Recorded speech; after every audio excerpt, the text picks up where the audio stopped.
Song Jin-woo.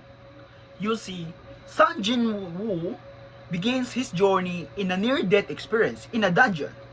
This where he gains his unique ability known as the System. This power allows him to level up like a video game character and gaining immense power, skills, and abilities far beyond the limits.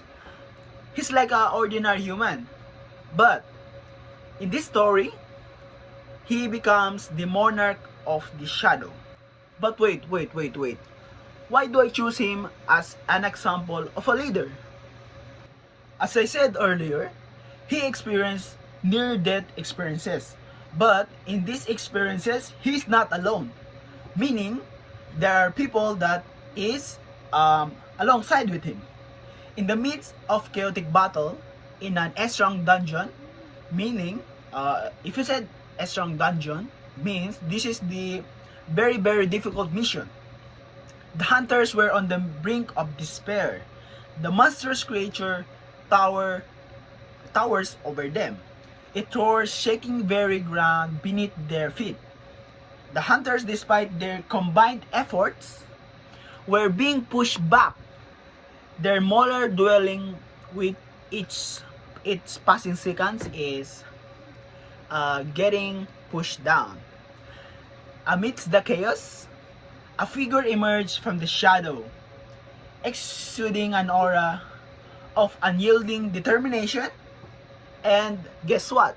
It was Song Jin-woo, the Shadow Monarch, with a calm yet commanding presence. He rallied the hunters and he said, "Stand your ground. We fight together and we will not fall."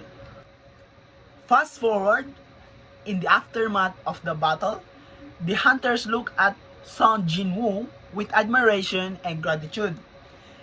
He had not only led them to victory, but also shown them the true meaning of courage and unity. Song Jin-woo's leadership was a beacon of hope,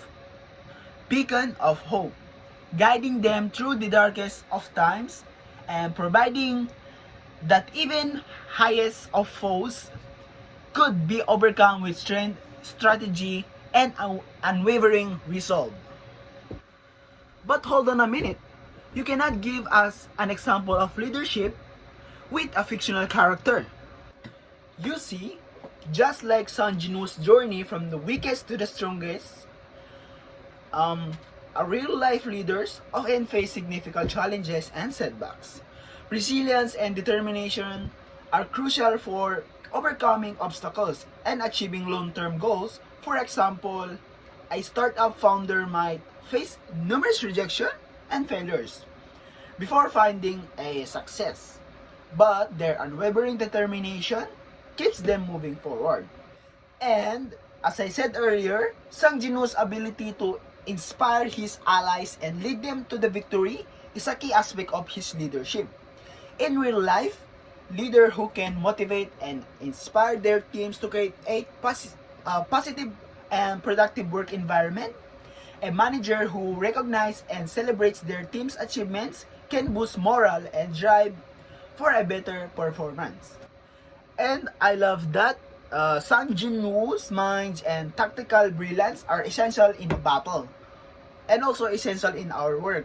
For example, similarly in real life, leaders need to make informed decisions and develop effective strategies.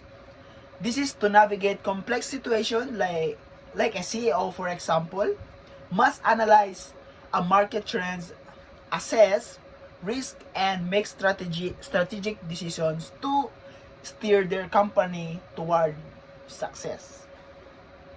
And also, the fictional character that you said, Song Jin-woo's ability to adapt and grow stronger with each challenges is valuable trait in real life. Also, in real life, leader must be adaptable and open to learning, embracing change and continuously improving skills. And this is essential for staying relevant and effective. And for example, a teacher who adopts new teaching methods and technologies like our school, Mapua, methods and technologies to enhance student learning, exemplifies this adaptability.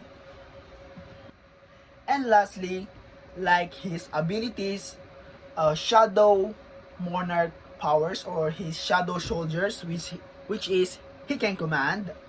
Genu's shadow soldier represent his ability to build and lead a loyal and capable team. In real life, leaders who invest in their teams' development and foster a sense of unity and loyalty can achieve remarkable results.